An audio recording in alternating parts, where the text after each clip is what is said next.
e por isso ia deixar o processo moroso, um processo muito que seria muito rápido. E em outros, ela fazia um despacho só a dizer a audiência de conciliação na data tal, na hora tal. Eu fiquei muito curioso por que aquilo estava acontecendo. Ali no grupo, eu já estava tateando um pouco sobre como a prática do judiciário ela desobedece muitas normas, e aí o meu orientador do mestrado ele tem uma fala que na verdade, um grande campo, né, da pesquisa empírica do direito, dos antropólogos da antropologia jurídica, alguns vão dizer que muitas práticas judiciárias são ilegais, assim, que causa um choque a gente pensar em ilegalidade de um lado jurisdicional, mas muitas práticas são ilegais.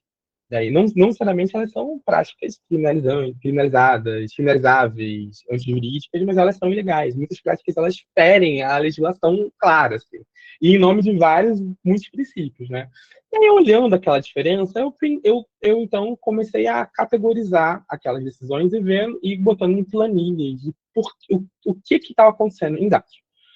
E aí eu fui chegando em hipóteses, e aí na minha monografia eu não cheguei em nenhuma conclusão, porque eu não fiz um trabalho de montar equações e fazer uma grande estatística. Eu tenho até um livro que eu comprei nessa época, de estatística, que eu entendi bulhufas de estar aqui até hoje, que eu já migrei, já pulei dessa fase dos números, e fui para outro campo de pesquisa empírica, mas está aqui, me olhando esse livro.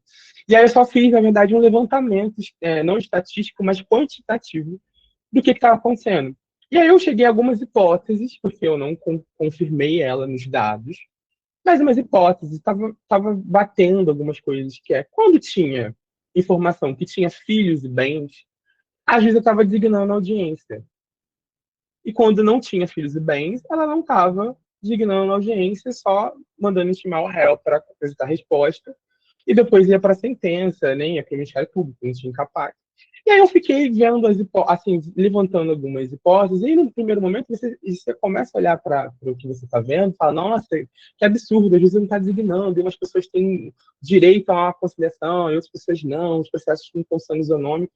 E depois você vai tentando entender um pouco da lógica. Então, a minha monografia ela passou por isso sem aprofundar mesmo, ela levantou essas hipóteses, que talvez a juíza estava, na verdade, acelerando, né? Ela estava numa tentativa de acelerar um pouco e evitar outros processos.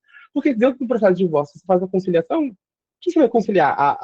A volta? Desde muito tempo que a gente não tem mais essa intervenção judiciária perguntando, por que vocês não voltam? Porque antigamente era assim, tinha uma audiência de reconciliação quase, né? O juiz ele tentava estabelecer a família na audiência do divórcio, né? A tentativa era de você fazer o casal voltar.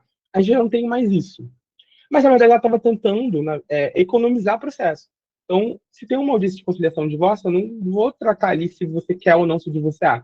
Mas a gente pode tratar de uma partilha, a gente pode tratar do alimentos, da guarda dos filhos. Então, na verdade, se eu olhar assim nessa hipótese, podia ter até uma boa vontade da juíza, né? Enfim. E não só de boa vontade, também podia estar olhando um pouco para a sua própria, né, próprio acervo, evitando outros processos, economia processual, como a gente diz. Mas a monografia é um estudo que a gente faz um recorte muito específico, que não vai resolver o mundo, não precisa se desesperar. E aí eu levantei essa bola e fiquei de cortar ela no mestrado, né? Que eu já estava dentro do grupo. Eu acho que todo mundo foi para o mestrado, se não todo mundo, a grande maioria, e para diversas universidades. Né? Eu tenho uma grande amiga que foi para a UFES, que é a Mariana. Acho que alguns de vocês já conhecem, ela já passou pela Rural, fala sobre adoção aberta. Temos o Carlos, que está no doutorado da UERJ, Pamela, que foi para a UFES, são meus amigos, né, de graduação. Caroline, que foi para a Unirio, Lucas, que ficou na Rural, no mestrado de desenvolvimento territorial. E aí fui para o mestrado com uma ideia X, que não era essa, e também não era a ideia que depois eu desenvolvi na minha dissertação. Alguma coisa me balançou também na minha monografia.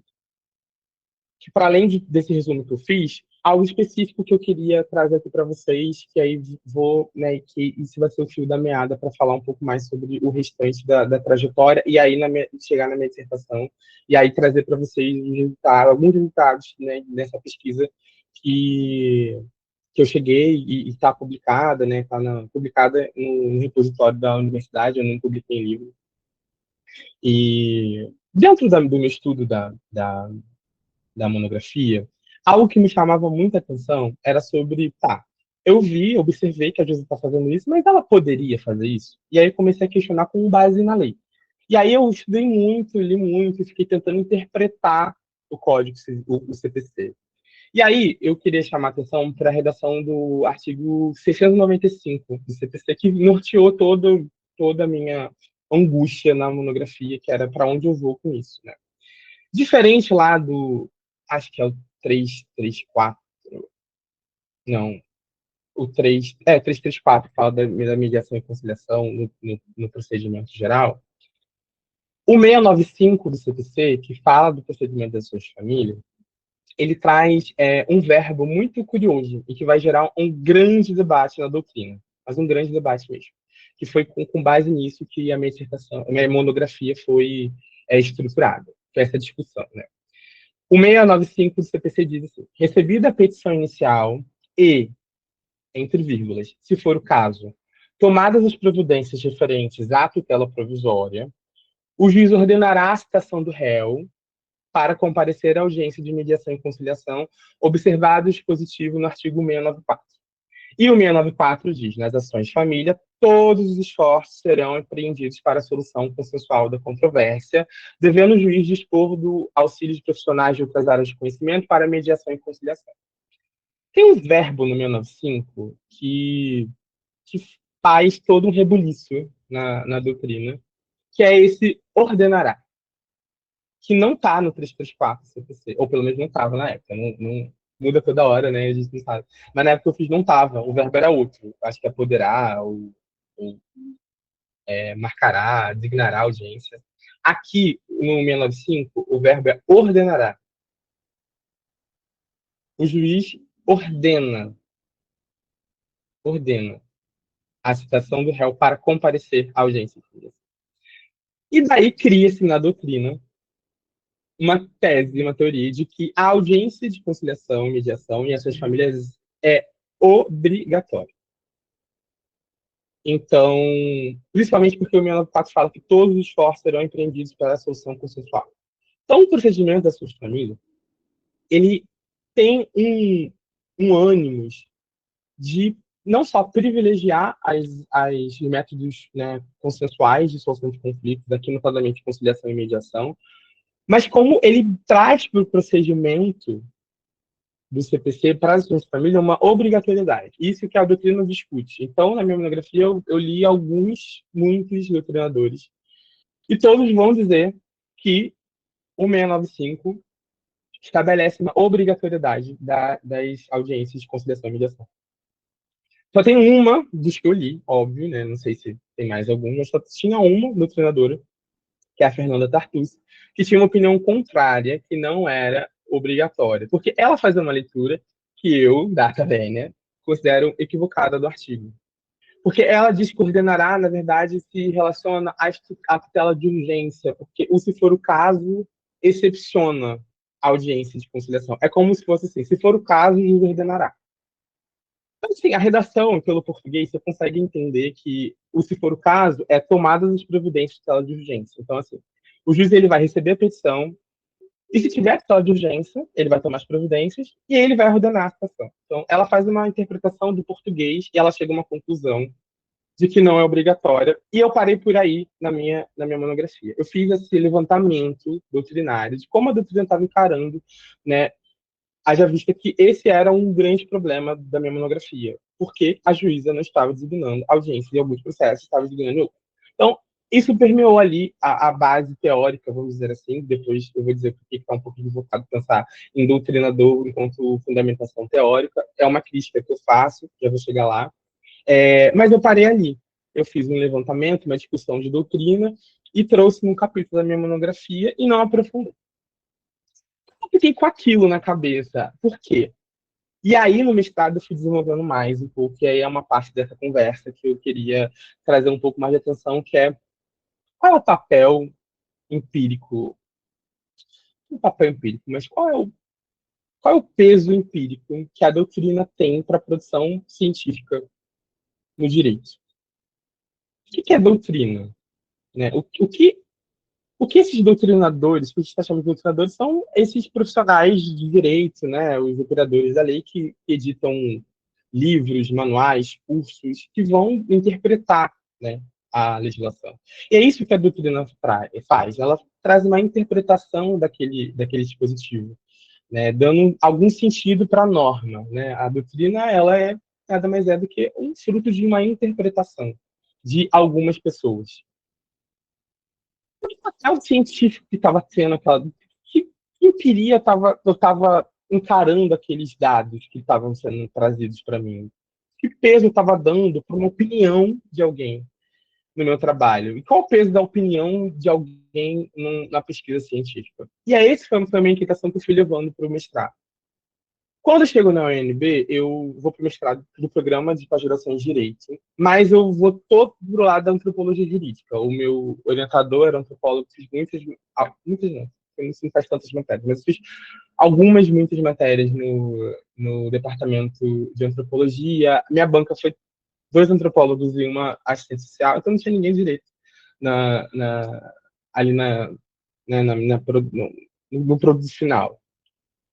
E quando você entra em uma outra área, você começa a tatear, né, um outro mundo, uma outra forma de ver e também questionar um pouco do que você aprendeu. E o meu questionamento era: que raios eu estou dando esse papel para adulto? Quem são essas pessoas? Estão falando em livros, que é obrigatório, sendo que eu estava no estágio, às vezes eu não designava e a sentença transitar julgado e estava todo mundo feliz. Assim. E não foi obrigatório, nada. Ela dispensou. E muitos dispensam, não só na vara de família. Assim, na vara civil, muitos processos são dispensados de audiência preliminar, processo do procedimento comum. Quem está dizendo que é obrigatório? E tá, é obrigatório para o doutrina, mas e na prática? Como é que a gente está fazendo? E essa dicotomia entre norma e prática que, né, vai nutrindo um pouco também meu trabalho de dissertação. E aí eu encontrei E aí no DICAS também, ainda no DICAS, discutindo, né? Mas eu já não lembro, porque eu entrei no mestrado em março de 2020, me mudei para Brasília no dia 7 de março, e aí a gente sabe o que aconteceu em março, né? Veio a pandemia, e aí eu voltei para casa, e aí eu fiz tudo online. Então, minha cabeça é meio. Eu não sei ainda onde foi as coisas, mas era presencial essa reunião. A gente teve uma reunião no DICAS com a professora Bárbara Lupetti, que é uma grande referência para mim, e ela tem um trabalho o trabalho dela, que é a dissertação de mestrado dela, ela levanta uma discussão sobre como a gente não só dá valor à doutrina, mas como esse valor que a gente dá à doutrina jurídica conforma a nossa formação jurídica no Brasil. Como a formação jurídica no Brasil, ela se pauta em interpretações de leis. E que papel isso tem, e que valor essas coisas vão ganhando, essas coisas vão ganhando, e distanciando o direito cada vez mais de uma produção científica empírica. Esses pesquisadores mais contemporâneos estão empenhados na rede. A rede ela é muito recente, a rede de pesquisa empírica em direito. É um grupo muito recente. Apesar de termos, né, muitos anos de trabalhos empíricos em direito sendo feitos por esses professores, a rede ela é formada muito recentemente. E aí traz, né, um marco, para mim é um marco, né, de você organizar um grupo empenhado em, né, trazer a pesquisa empírica, aproximar o direito da pesquisa empírica, e aí eles, né, organizam um livro que é maravilhoso, eles usam muito no Dicage, eu não lembro mais de cabeça, mas eu posso botar aqui. Ele é gratuito, ele é PDF, e ele é um livro que vai te falando e te ensinando métodos de pesquisa empírica e como a gente aplica isso no direito. É maravilhoso. E a professora Bárbara ela vai trazendo essas provocações de como a gente, né, na verdade, não está produzindo, né, cientificamente no direito a partir dessas interpretações. Porque interpretações elas têm seu valor na formação jurídica. Né? Você abrir hoje, né, até hoje, eu quero saber, sei lá, estou trabalhando, quero, sei lá, fundamentar uma petição, enfim.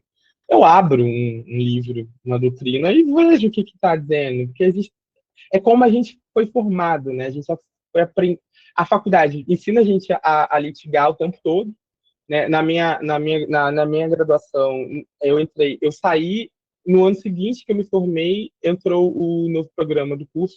Então, eu não tive algumas matérias obrigatórias, nem optativas, são matéria de métodos consensuais, de administração pública eu não tive, né? Previdenciário não era obrigatório, fugi e consegui fugir de previdenciário.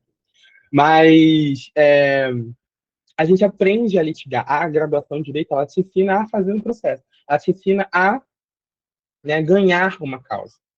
E aí tudo isso, né, tem um valor a doutrina, mas ela não tem um valor, né, científico. Então, esse foi um grande embate que eu tive quando cheguei no mestrado.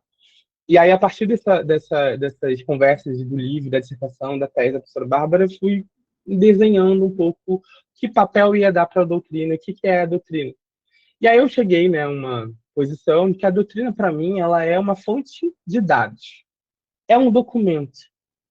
Então, os livros doutrinários, para mim, são documentos. Eles são registros históricos, sociais, que marcam uma posição, né, dentro do direito. E marcam algumas posições dentro do direito.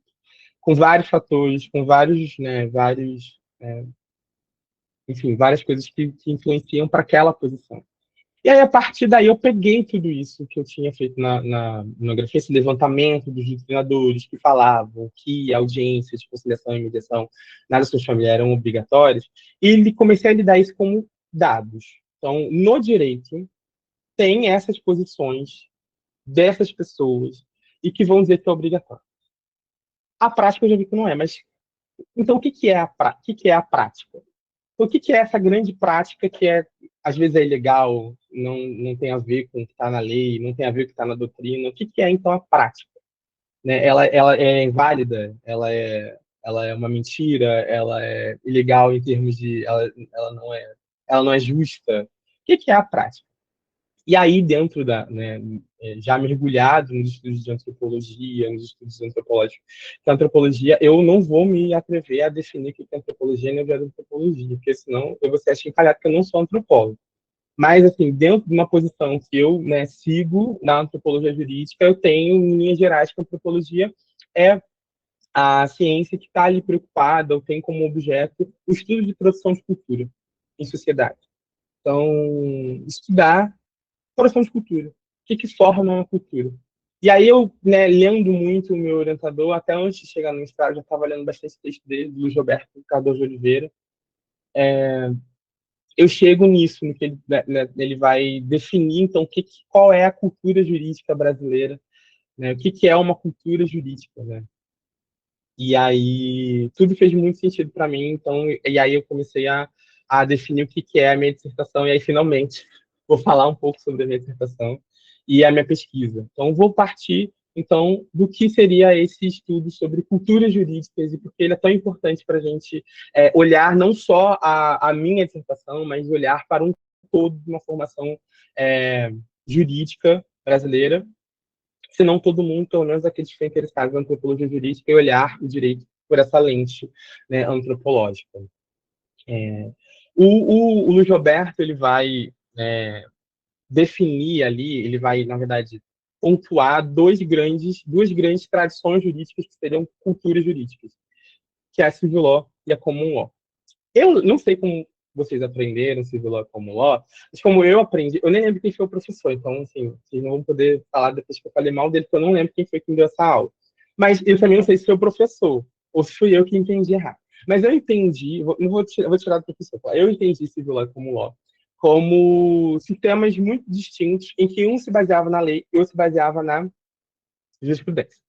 É assim que eu gravei, é assim que eu lidei a graduação inteira, e se está errado, pode ter sido um erro meu, mas eu tenho quase certeza que foi, né, uma posição que o professor usou na aula. Então, eu tinha essa divisão, né, que civil law e common law eram sistemas jurídicos que um se baseava na lei, que era o nosso, e o dos Estados Unidos, que é a common law, que é na jurisprudência, que são os exemplos clássicos que a gente tem na graduação. Os Estados Unidos é common law, o Brasil é civil law. O Roberto, ele não olha para esses marcos, assim, a civil law common law tem outros aspectos dentro do estudo da antropologia jurídica, pelo menos. E aí eu já indico um livro muito bom que chama Julgar na França e nos Estados Unidos, eu acho que chama assim, depois eu posso passar também, que vai fazer uma análise de civil law e common law, é de lá que eu tiro na minha dissertação esse aspecto, porque vai ser muito importante para a minha pesquisa. Primeiro eu vou apresentar essa pesquisa, que eu estou percebendo que eu estou um pouco confuso, que eu quero falar uma coisa que eu percebi que eu não falei. A minha dissertação, então, quando eu chego na UNB, depois, quando eu faço a dissertação, eu já estou ainda no campo de direitos de família e conciliação, mas na verdade eu migrei para mediação, que é outro método, e aí eu saí dos processos e fui fazer uma pesquisa em um Sejusc, na Baixada Fluminense ainda. Que se der um tempinho, acho que vai dar, eu falo por que Baixada Fluminense, por que eu pesquiso Baixada Fluminense, né? Mas a minha dissertação tem como título Demandas, Sentimentos e Entendimentos na mediação judicial de conflitos familiares. E daí a divisão entre ações de família e conflitos familiares, né, que eu posso aprofundar um pouco melhor no final. Então, na minha dissertação, eu fiz uma pesquisa de campo sobre orientação etnográfica. Eu não vou chamar de etnografia, porque tem uma disputa no campo antropológico de quem é que faz etnografia, se é só antropólogo, se quem não é antropólogo faz etnografia, tem diversas posições. Eu prefiro evitar a fadiga e chamar a minha pesquisa, ela é uma pesquisa de orientação etnográfica, né? E aqui eu também pontuo, né, uma posição que eu tenho de que a etnografia em si ela não é um método de pesquisa empírica. A etnografia ela não é só uma produção de método, de metodologia, de ir a campo de pesquisa, de observar, de conversar, de viver, né, como a gente estuda alguns antropólogos clássicos, né, que iam nas ilhas, encontravam os povos originários, descreviam esses povos, esses contatos. A etnografia ela não é só essa produção de método, mas ela também é uma produção de teoria antropológica. Na etnografia, você também produz teoria antropológica. E a etnografia ela é um combinadão de muitos métodos, que aí são métodos, né? Tem a observação participante, você tem a entrevistas, conversas e vários métodos que você vai juntando dentro desse fazer etnografia. E aí eu fui a um Sejusc, que eu conheci, né, um Sejusc na época da minha graduação, a professora Ana Paula, a professora Calipe falava muito Sejusc, mas a professora Ana Paula, que aproximou o Sejusc Nova Iguaçu para a Rural, e aí a professora Ana Paula, ela faz um curso de extensão de formação de mediadores judiciais, do qual eu fiz parte, e aí, modéstia à parte, no final do curso, ela me agradeceu, né, por toda a implicação dela ter feito curso, né, muito por minha causa, eu tenho o maior orgulho disso. Então, eu já estou ali tateando um pouco que é um Sejusc, então eu vou a campo, né, no Sejusc, na minha dissertação, Sejusc na Baixada Fluminense, por uma questão ética. Eu não revelo qual Sejusc que eu fiz a minha pesquisa, porque a gente tem alguns limites éticos que são imprescindíveis para a garantia daquela, né, daquela pesquisa empírica, a gente precisa respeitar algumas questões metodológicas. Então, para não identificar os atores, né, porque quando a gente vai fazer uma pesquisa, a, a, o nosso olhar, ele não necessariamente, ou na verdade de forma nenhuma, ele vai, pelo menos a posição que eu levo, ele vai querendo ver o que está de errado ali, fazer uma denúncia e falar, oh, a juíza está errando. A gente vai querendo compreender como as coisas estão acontecendo. É pelo menos como eu vou, né? Óbvio que no meio do caminho a gente pode encontrar diversas coisas. E aí, nossas pesquisas podem ser pesquisas de denúncias, podem ser, né, pesquisas que vão levantar críticas àquela prática, mas, no geral, a gente vai para tentar compreender aquele campo que está produzindo uma cultura. Então, eu fui ao Sejusc, na Baixada Fluminense, aproximando, e comecei a, a, a, a exercitar mesmo a minha pesquisa. Eu me aproximei, fui, conversei primeiro, me interessei, e aí quis saber como funcionava, perguntei o que, né, onde eu podia sentar, onde eu podia ir, no começo não deixavam assistir às sessões, então eu comecei a fazer entrevistas, mas depois é, é, alguém lá no campo falou assim, mas por que você não conversa com os medianos, quem vai fazer mediação? Fica no corredor, conversando. E aí o corredor era o que me restou, porque eu não podia entrar para ver sessões, eu fiquei no corredor. Só que o corredor tinha uma produção riquíssima de muita coisa. O corredor acontece de tudo. O corredor você ouve muita coisa, você vê a dinâmica. E quando você está fazendo uma pesquisa empírica, então, né, orientação etnográfica, tudo vai te chamar atenção, porque tem uma coisa muito importante quando a gente vai fazer uma pesquisa, né, sobre orientação etnográfica, uma etnografia, ir num campo que a gente tem uma familiaridade, porque eu não fui para uma aldeia indígena, eu não atravessei o oceano para fazer pesquisa. Eu fui para o Sejusc, que é dentro do fórum, que eu conheço, assim, que eu fiz estágio, né, que eu sei quais são os códigos, né. Então, Como você faz uma pesquisa dessa num ambiente que você conhece? E aí é muito importante você começar a estranhar aquilo que lhe é familiar. Estranhar tudo aquilo que você normaliza, tudo aquilo que você acha que é o padrão, que é o normal, você começa a estranhar tudo. E aí, com esse olhar de estranhamento, eu comecei a olhar o que estava na parede. E aí eu percebi que tinha muitos cartazes, meio que te fazendo a pessoa aceitar o acordo, né? Tinha umas revistas, tinha uma exposição de cadeiras, né? Tinha uma decoração. E aí, quem estava sentado na cadeira, onde sentava o advogado, se tinha advogado ou não tinha, se o defensor público ia ou não ia, se os pais da criança iam se falar, ou se os irmãos em conflito ali não estavam se falando. Você começa a observar tudo. Isso é a observação. Você observa tudo aquilo que está produzindo aquele campo, né? Aquele seu material que vai, né? Que é a sua pesquisa vai se tornar alguma coisa.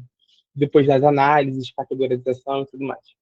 E aí eu fui no Sejusc e tudo mais, e fiz essa minha pesquisa no Sejusc. Voltando sobre, né, cultura, civil law e common law, ele distingue, assim, né, de fato, tem uma tradição mais latina, que é a civil law, que a gente herdou, né, pela nossa colonização, que é uma tradição europeia, essencialmente, não que a common law também não seja, porque ela é anglo-saxana, enfim, mas a gente ele divide assim, e aí a diferença que a lente que o meu orientador dá para civil law e common law primeiro, a produção e a busca pela verdade, que é muito diferente entre as duas. Então, como a civil law, né, ela vai persecutir, recriar uma verdade absoluta, aquela coisa. E quanto a common law, ela trabalha a verdade mais como já assumindo que você não consegue chegar recriar aquela verdade, aqueles fatos como eram de fato, mas você vai chegando num convencimento ali. E aí isso é muito importante, né? Porque a partir desse estudo sobre verdade, questão de verdade, ele vai olhar, olha, existem nesses dois sistemas uma diferença fundamental de como a gente lida com o jurídico, com o processo. Enquanto que na common law a gente não está falando de um sistema que um vai querer matar o outro e convencer o juiz, na civil law é assim que funciona. Os dois, em teses opostas, vão tentar convencer o juiz. Então, quem convence mais o juiz? Então, é um autor sustentando um pedido, o réu rebatendo esse pedido a todo custo e terceirizando a decisão para o juiz. Então, é o juiz que vai decidir quem ganhou, né? E aí tem muitos estudos sobre como esse livre convencimento, na verdade, não é tão livre assim. E talvez não seja nem tão convencimento assim. Né, que é um livro maravilhoso também da professora Regina, que eu posso passar para vocês, que ela vai estudar sobre como os juízes julgam a partir dessa capa do livre convencimento, né? Mas é basicamente assim. Então, a gente está dentro da civil law num sistema que eles chamam de sistema adversarial. Eu tenho um adversário no tribunal. Eu tenho um outro no tribunal. A gente não trabalha em consenso. A gente não trabalha com consenso. Na cultura jurídica brasileira, na civil law brasileira, não existe consenso. Por excelência, por criação, formação histórica, não é um sistema que a gente está lidando com consenso. Ele não foi criado para consenso. Mas e daí, como a gente tem também, então a gente tem um CPC que vai dizer que a conciliação, a mediação é procedimento, e vem CNJ em 2010 falando de mediação judicial, como isso, então, vem num sistema que, essencialmente, historicamente, é criado no embate. E aí eu falei, pronto, é isso que eu precisava com base teórica para a minha dissertação. Como a gente consegue fazer mediação e conciliação, no meu caso, na dissertação, a mediação, num sistema que não prestigia e não tem na sua formação consenso.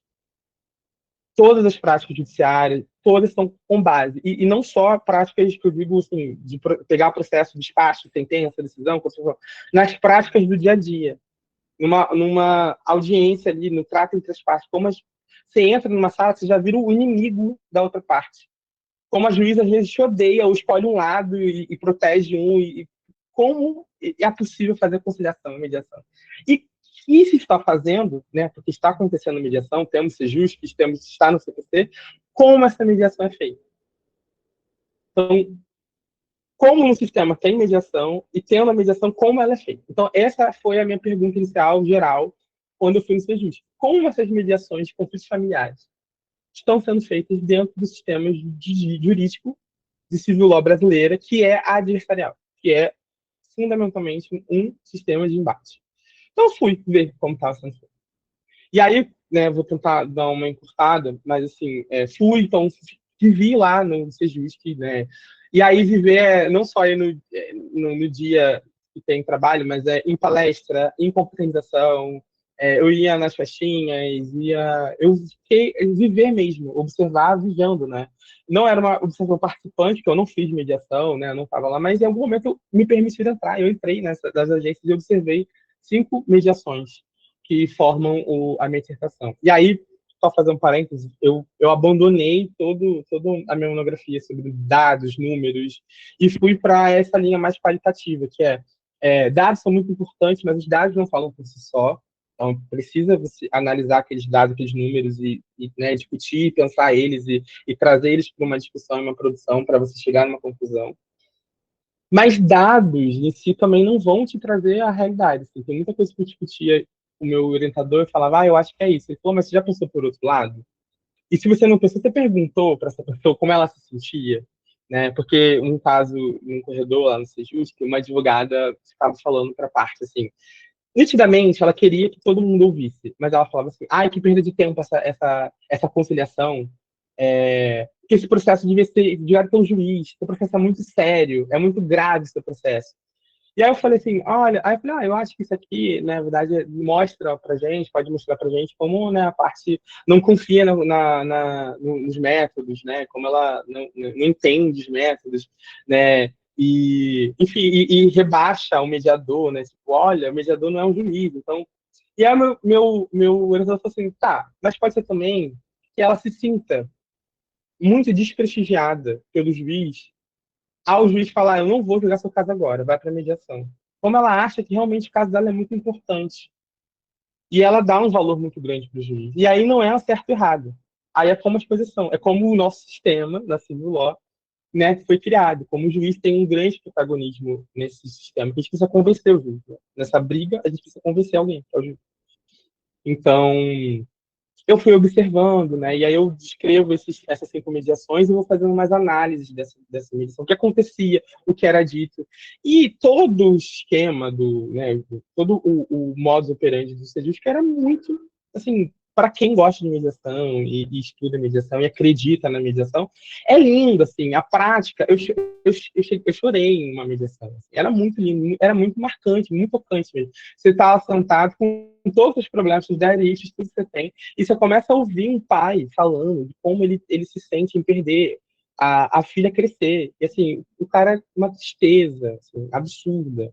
E o mediador lá gerindo todo o diálogo, fala você primeiro, fala você depois, pergunta para uma pergunta que marcou muito, ele perguntou para uma das partes num processo de guarda.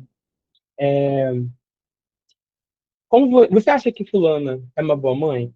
Aí o pai falava pro mediador, sim. Aí o mediador pergunta, você já falou para ela que ela é uma boa mãe? E ele falava, não. Aí eu me disse, você quer falar pra ela agora? E aí ficou nisso. Fiquei falei, não. Aí chorava. E contando as lágrimas também, né? E era a mãe, assim, tinha um desespero, um apego à filha muito pequena. E ele realmente ela queria proteger aquela criança. Ela tinha muito medo da criança ir pra casa do pai. Ela não odiava o pai, ela não tinha. Ela tinha um instinto. E assim, você via, ela ficava desesperada quando falava sobre deixar a criança ir para outro lugar que não a casa dela. E o pai também tinha uma questão de um desespero de perder o crescimento da filha, a filha ser a coisa mais importante. E como você lida com isso, né? E aí na mediação tem todo o método, fala um, fala outro. É uma coisa assim linda, gente. Mediação é linda. E aí, vendo aquilo tudo, e aí vem pós. E vem sempre um alerta. E aí na minha dissertação eu boto. Por mais inovador, lindo que seja, mediação consensual, consenso, seja, ainda era espaço judicial, ainda era dentro do fórum, ainda tinha uma lógica de processo. Então, por mais que as partes chegassem a um consenso, fosse lindo mesmo, se entender, se olhar, você vê que eles se entenderam, assim. E no corredor eles estavam já se falando, já comendo salgados juntos, assim, já conversando sobre o caso. Tem coisas na prática do serviço judicial que ainda remete muito a uma burocracia estatal do judiciário. E aí, quando reduz a termo, que para mim é o pulo do gato, é quando a mediação vira documento. o quanto se perde do que foi dito, que obrigatoriamente não se pode botar no documento o que foi dito, né? Mas o quanto toda a lógica de formação daquele documento revela ainda uma repetição de uma burocracia estatal. E aí muitos exemplos, como, por exemplo, o Ministério Público nunca participou de nenhuma mediação. Mas todos os documentos da mediação foram pensados no que o Ministério Público poderia implicar, no que o Ministério Público ia dizer. Ah, mas se eu não boto essa cláusula, as partes não discutiram a cláusula. Se eu não boto, o Ministério Público não vai opinar pela homologação. Ah, mas se eu não faço tal coisa, o Ministério Público vai implicar. Ah, porque essa cláusula é obrigatória. Você tem todo um momento lindo, as partes vão para o corredor. Aí, quando vão reduzir a termo, voltam, elas são avisadas que cláusulas entraram no acordo, que procedimentos deveriam ser cumpridos. E aí você vê que tem uma lógica ainda do processo, que ainda, por mais lindo que seja, né, no final das contas, volta para aquela engrenagem de um processo judicial, tem que distribuir ação, tem que botar tal coisa, tem que pensar no Ministério Público, tem que pensar que tem que ter convivência remota, senão o Ministério Público não vai homologar. Então, como a gente ainda tem uma marca do nosso sistema de civil law, né, sistema adversarial, dentro das práticas judiciais de mediação? Então, assim, tentei correr um pouco com a minha dissertação.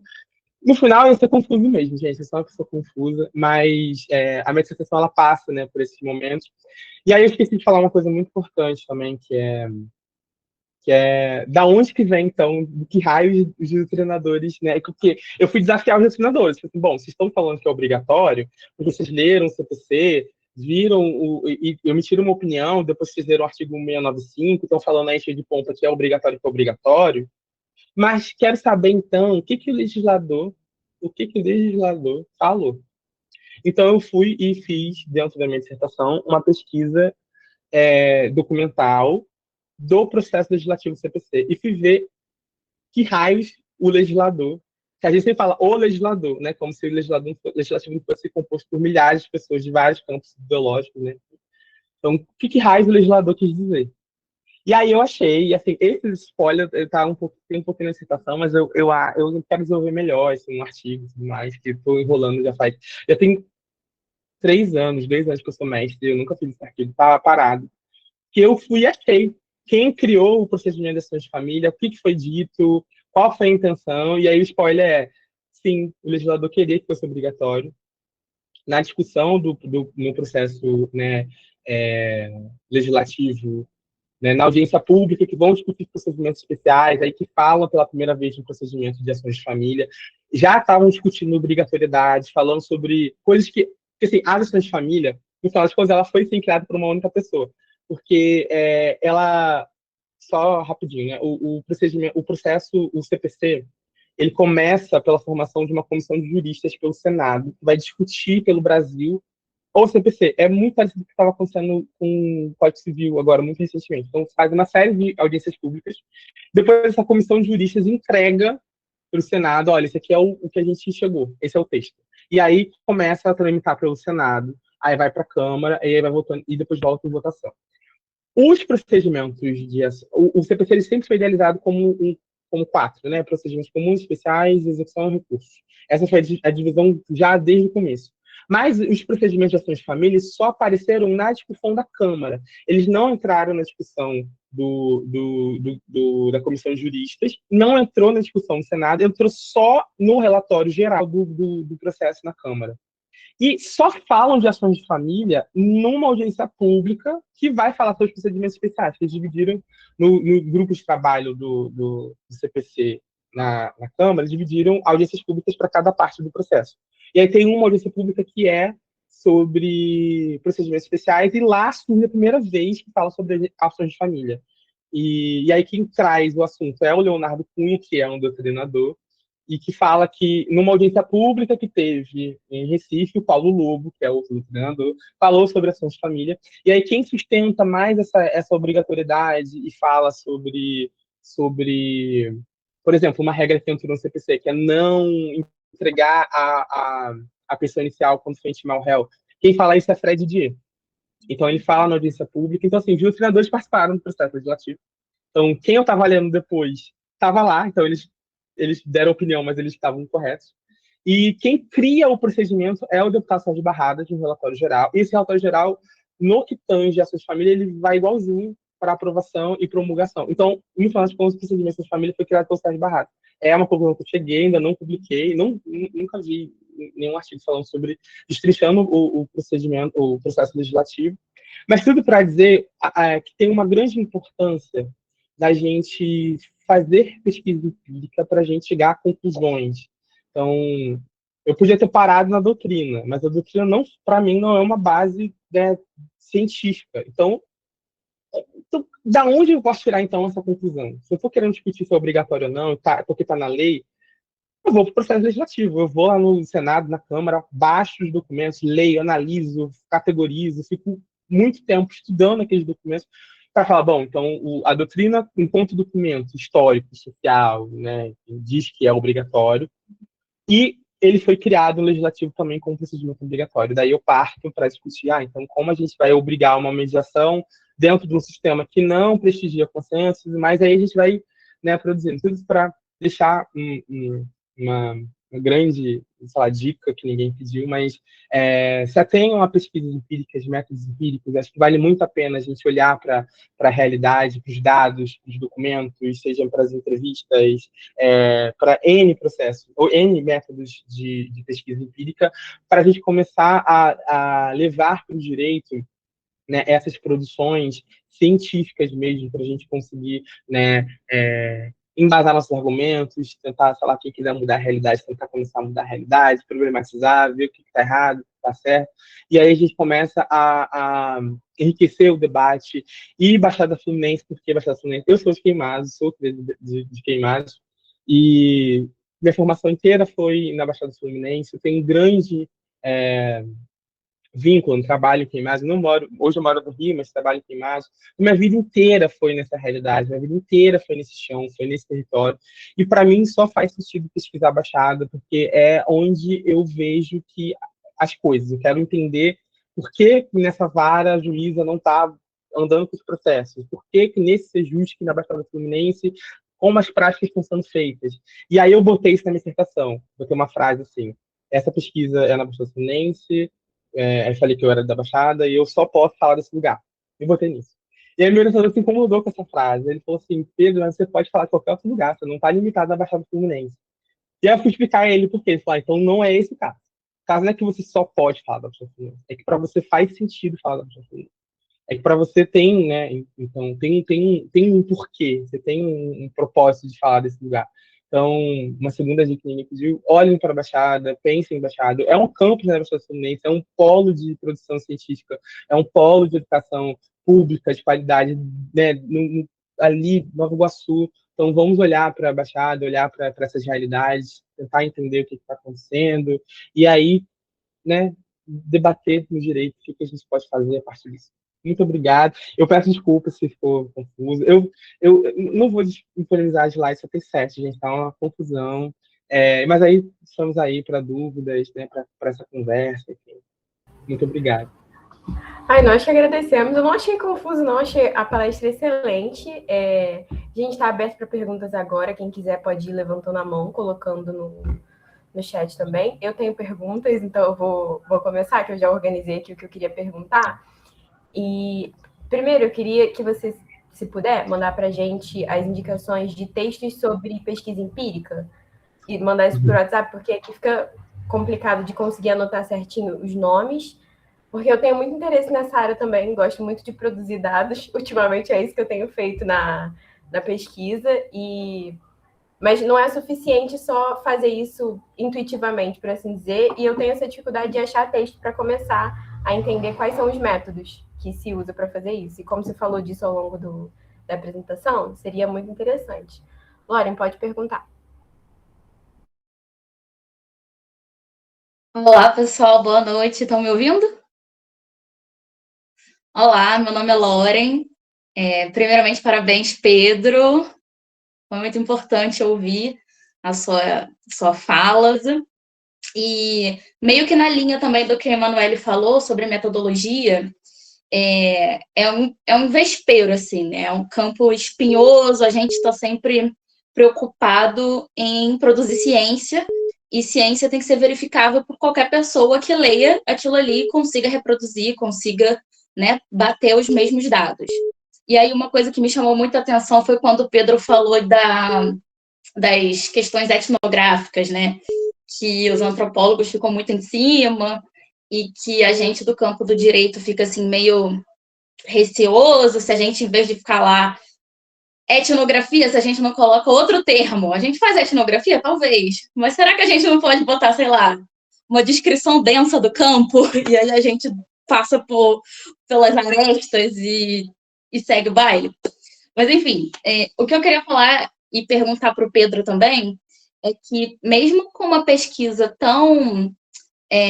com um método muito específico, ciência sendo produzida, você também fala da sua emoção quando você vai a campo, né? Que você foi às lágrimas, que você se permitiu viver aquele ambiente. Conta pra gente como é que foi, assim, produzir ciência e trazer a sua emoção ao mesmo tempo, porque eu acho que a pesquisa científica dentro do direito precisa, mas a gente fica meio abalado, assim, né, de colocar no papel nossas emoções, com medo até de ter uma represália, né, de que, isso não é ciência. A gente faz bloco, acho que tem a Lauren também, né? Eu vou já então falar. Lauren é Grécia também da Rural, tá, gente? Lauren foi minha veterana. A gente trabalhou junto na consultoria. Lauren era minha veterana no C7. Assim, eu e Lauren, a gente tem ligações antigas.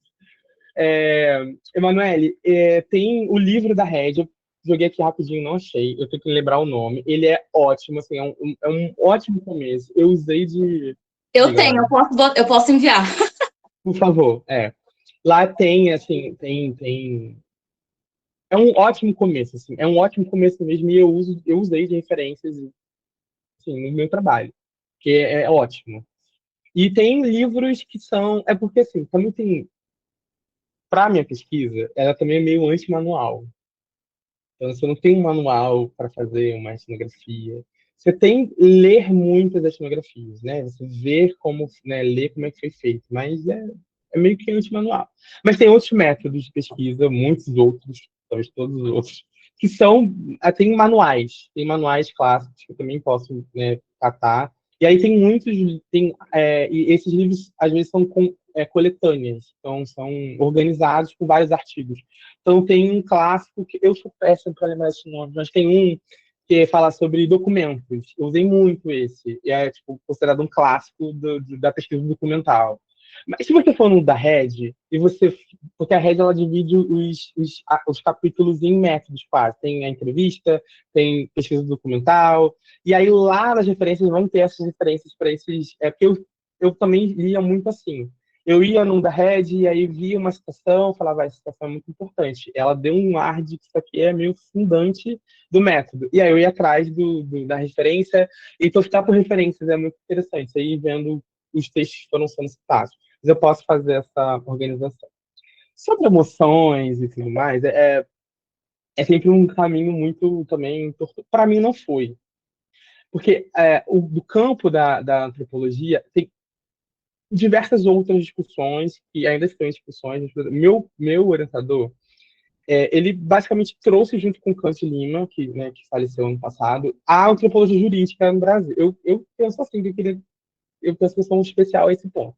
Mas ele meio que deu um start aqui, né? Eles estudam em Harvard e vêm dão um start nesse campo. E aí o Kant, que vai pesquisar polícia, é muito criticado, porque se tem toda uma discussão da antropologia onde a gente vai estudar, porque tinha uma tradição de estudar povos originários, povos vulneráveis, e aí tem umas rupturas, né? A gente tem que começar a estudar ricos. Tá aí o livro, né, né, Coisas de Rico, que é um movimento de...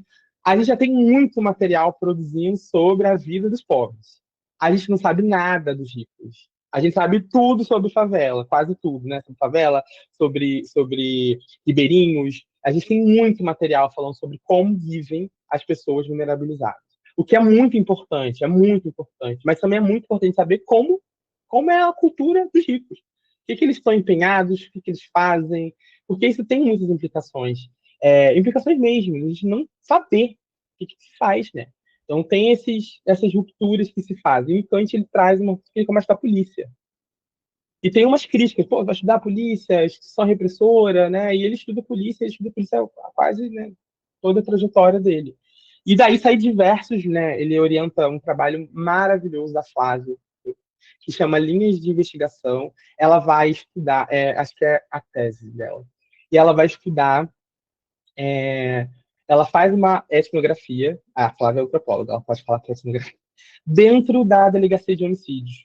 E aí ela vive lá dentro, ela dorme, ela foi fazer uma ocorrência sem colete, a prova de bala. Isso está no texto. O medo que ela sentiu, né? Como ela teve que abaixar para passar em tal lugar, porque ela não tinha colete de prova de balas, não tinha para ela não era policial. Então, como ela conseguiu chegar lá? Por quê? Porque os policiais conheciam o Kant, o delegado fazia aula com o Kant, era orientador dela. Então, tudo isso está no método dela. É uma descrição de como ela chegou lá. Isso faz parte do trabalho. Então, e Flávia, ela vai estudar a linha de investigação, e aí, do que eu me lembro do curso dela, ela vai... porque eles chamam de linhas de investigação aquela hipótese inicial, que determina tudo. E aí o grande problemática dela é o que eles definem para ser homicídio e latrocínio. Porque eles fazem a distinção na hipótese inicial, seguem nessa linha de investigação e no processo muda tudo, porque um vai para o tribunal do júri, outro vai para o juiz advogado. E aí, quais são os critérios? Renda, raça, né, do réu, da vítima, né, é o carro, o deixou o negócio, a localização, a região. Essa região é um homicídio, nessa região só pode ser latrocínio. Esse réu aqui, ele é um homicídio. Não, isso aqui só podia ter interesse num objeto. E aí a morte veio depois. Então, como, né, as coisas elas vão se dando. E aí é fruto do Kant, que veio estudar polícia, que é criticado por estudar uma instituição fascista, opressora, e que gera um trabalho desse que tem discussão com necropolítica, por exemplo. Então, eu li a Flávia Medeiros, numa disciplina de antropologia no mestrado, e a gente estava discutindo acho que é a tese dela, e necropolítica também. Então, né, eu estava falando do Luiz Roberto. E aí o Luiz Roberto ele foi presidente da ABA, Associação, e tem uma discussão que o Luiz Roberto não submete o trabalho deles à plataforma Brasil. Não passa do comitê de ética. Isso é um escândalo. Como assim você não passa do comitê de ética? E tem toda uma justificativa, toda uma tese que embasa ele por que ele não passa. Por que ele não submete trabalhos com seres humanos, né, trabalhos que a gente faz em diálogo, em campos dialógicos, que a gente não sabe qual vai ser a pergunta, a gente não sabe qual vai ser o próximo passo, para um comitê que é trabalho em seres humanos, que é um comitê que foi criado, né, pensando em pesquisas médicas, com toda uma lógica científica, biológica, de pesquisas em laboratório, em ratos, e todos esses limites éticos. Então, tem todas as discussões. Então, para mim, a discussão sobre o buraco que eu chorei foi o menor problema. Mas tem textos da antropologia que vão, né? Eu não botei na minha dissertação e eu preciso, né, pegar ali com mais fôlego, que é o Ser Afetado, que é um texto também um clássico que a antropóloga ela fala como o campo te afeta. Mas eu li um maravilhoso, que é a dissertação da Raíza, que era minha colega de turma, e o texto dela foi lido na disciplina. O trabalho dela era maravilhoso. E ela vai estudar qual é o nome daquela prática que tem a constelação familiar. E ela vai estudar constelação familiar. E aí a dissertação dela, ela vai chegar a umas conclusões, e depois ela vai falar sobre o processo legislativo da lei de constelação familiar, o que está por trás, mas ela começa descrevendo como ela chegou lá. E aí ela fala que no campo ela foi para observar, mas chamaram ela para participar, e no começo ela não quis. Mas ela percebeu que as pessoas torceram o nariz, ficaram fechadas. E é importante você estabelecer um contato com o seu interlocutor, um sujeito do campo. Porque você não é só um observador. Você não está lá só para... Você também é convidado a participar. Então, eu era convidado para as festinhas, eu era convidado, né? E eu estava lá. E aí ela foi. E ela descreve o que ela sentiu.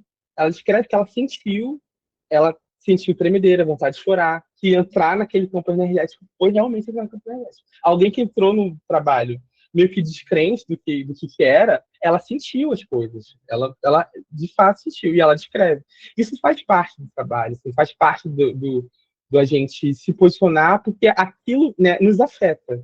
Então, né, o texto da Favre, ela fala isso, né, ser afetado no campo. E a Favre, ela vai pesquisar é, bruxas na França. Então, ela vai, né, falar sobre rituais, né, e como aquilo afetou ela enquanto pesquisadora. Né, como entrar naquele campo, né, mexe com a gente. Né, e óbvio que a gente tem os nossos limites. Né, tipo, eu me emocionei porque, para mim, foi inevitável. Eu tenho as minhas questões familiares, que estavam também naquela mesa. Né, e que não só as minhas, mas a deles também. Aquela dinâmica me emocionou. E foi um choro que não deu pra, não foi debulhou em lágrimas, saiu lágrimas, se conter ali, né? E nessa mediação também, e aí foi daí que uma professora da minha banca falou sobre o texto que eu não botei, que ela falou que eu podia ter lido esse texto e botado, que é o Ser Afetado, que eu falei agora. Porque na discussão da mediação, o pai, ele sugere-se que o pai, ele visite a filha na casa da mãe, porque a mãe não tinha conversa sobre a filha ir para casa do pai, ela se tremilicava na mesa. E aí ele falava assim, lá eu não entro, porque lá eu sofri muita coisa que eu não vem ao caso, eu não quero falar aqui. E aí você olha para a mesa, é um casal interracial, é um homem negro e uma mulher branca. O que será que ele passou nessa casa? A gente também não faz uma pesquisa imune ao mundo. A gente sabe o que tem de relações entre homens pretos e mulheres brancas, o que a família produz, né? E aí no texto eu levantei, olha, esse né, um rodapé, assim, nessa fala aqui me levantou, né, uma. E aí eu discuti Grada Quilomba sobre como a gente racismo não é falado, né? Tem, tem, tem, tem dimensões do racismo que ele não é dito, que ele fala nas entrelinhas, que não fala mesmo, ele fala, não vem ao caso. Aqui não vem ao caso. Não vem ao caso por N motivos. Não vem ao caso porque ele acha que aquilo ali não é ambiente, ou que ele não vai ser acolhido, ou que para ele é muito difícil falar sobre isso. Aí a professora falou, eu vi essa aula de rodapé. Aí eu falei, aí me posicionei. Né? Eu, como um homem negro, me instalou isso quando eu vi. E aí eu discuti ali, e ela falou, pela primeira vez no texto eu descobri quem você era, que até eu não tinha falado quem eu era no texto, assim, ela falou, eu descobri que você era uma pessoa negra. E eu acho que você podia perder a oportunidade de discutir um pouco sobre a Favre com ser afetado. Porque você se afetou no campo quando eu faço uma nota rodapé falando, quando o pai da criança levanta isso na mesa, e isso me acendeu, que pode também não ser, ele pode não estar falando de racismo, mas me acendeu uma discussão, né? Que eu até digo que vou deixar de escanteio. Eu faço um rodapé e levanto a bola, mas não corto. E aí ela fala, porque isso te afetou, isso foi você no campo, isso foi você fazendo a pesquisa, né? E aí, como eu não perguntei, porque assim, tinha uma grande dificuldade no campo, que era, depois da audiência,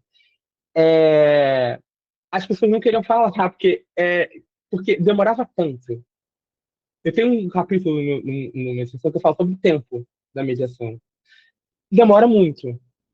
E tem percepções diferentes, porque a galera da mediação acha que você está economizando muito tempo, porque você não vai entrar com o processo. Então, se você não entra com o processo, naquelas horas que eles quiseram você passar, você economizou 5 anos.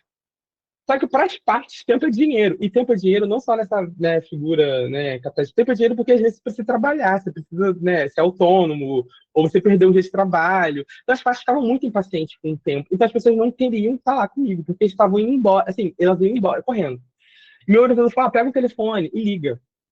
Que isso também tá dentro dos métodos, né? Você liga pra parte. E eu liguei, e cara, não me atendia, eu acho que não me atendia. Eu não atendia o telefone. A gente sabe, né, dessa série que não atende telefone.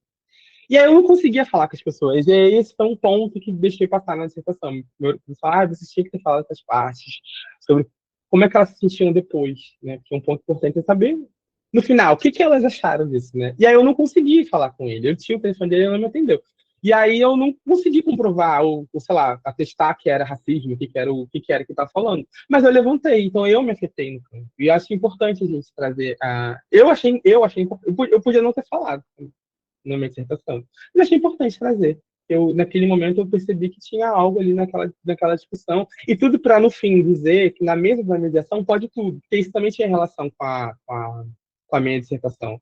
Que na mesa da mediação, pode chorar, pode se exaltar, você não pode bater e cometer crime. Mas você pode, né? Você pode deixar essas emoções virem naquela sessão.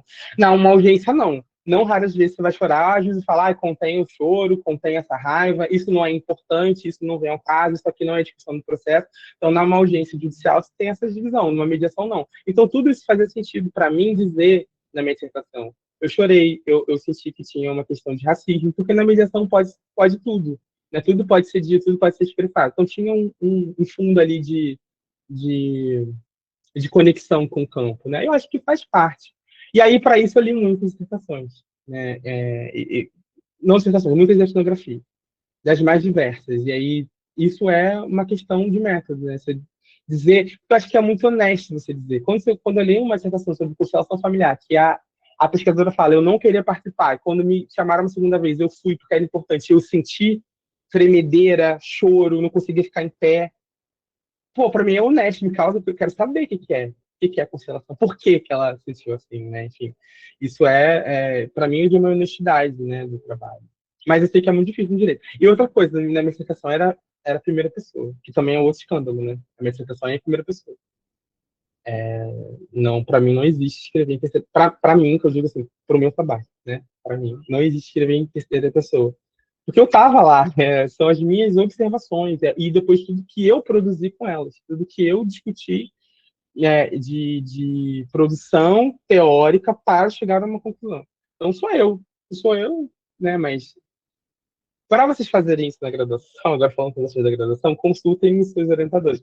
Que é uma outra dica aí também para o Emanuele. Tenha muita abertura com o seu orientador, porque é ele que vai, em diálogo, né, determinar não, mas apontar o caminho, ele vai te orientar. Ele vai dizer, vai abrir a sua cabeça, vai te trazer texto, né, e eu tinha uma honra de admirar muito o meu orientador de mestrado, e da graduação também, a Lívia, né, nossa, para mim era grande referência, é ainda. Mas o Luiz Roberto, eu citei o Luiz Roberto eram 9 títulos do Roberto na minha dissertação, eu falei muito do Luiz Roberto, discuti muito o trabalho dele, né? Então, e para mim foi uma orientação muito tranquila, apesar de pandemia, apesar de tudo, ele era muito solícito, ele trazia muito isso, essas discussões de professor, eu boto isso, não boto no texto, o que você acha disso? E eles tinham os métodos muito interessantes de fazer orientação coletiva, então a gente estava, os orientandos discutiam os seus trabalhos, enfim, foi muito, muito importante ter esse diálogo com o Roberto, muito mesmo. Enfim, eu acho que é um pouco disso, não sei se foi responde totalmente. Mas é isso, né? São campos e pesquisas, e tem gente que olha para a etnografia e torce o nariz. Tem etnógrafos que torcem o nariz para pesquisa estatística. Isso acontece, são produções científicas diferentes, né? E aí ainda tem um rigor metodológico que vai, né, dar esse embasamento. Então, isso aqui é ciência, isso aqui é pesquisa. Isso ainda faz parte. Não é um auê, não é uma fé, não é qualquer coisa, né? Você não vai no campo e faz qualquer coisa que você acha. Você conversa com os interlocutores, você pede licença, né? Você pede para estar lá, o que você pode, né? O que eu posso fazer, aonde eu posso sentar, onde eu posso ir, você vai conversar com o seu orientador, o que eu faço, né? Até onde eu posso ir, estou com um problema no campo. Eu logo falava com o Gilberto, olha, no campo aconteceu isso, não me deixaram ver a mediação, porque falaram X coisas, que era sigilosa, tudo mais, o que eu faço? Aí ele, então, tá lá, conversa com o juiz, ou entre em contato com o núcleo, MEC, enfim. Ou vai pro corredor, não deixa ver, conversa com as partes depois. Então, assim, essa troca com o orientador também é muito importante. E ler muitos, né, muitos trabalhos, que, principalmente, pelos que têm, né, uma afinidade com o seu também, né? E aí você também não fica repetindo coisas, você parte deles, né, para você produzir outras coisas. Enfim, é isso. Se deixar, eu vou ficar falando aqui.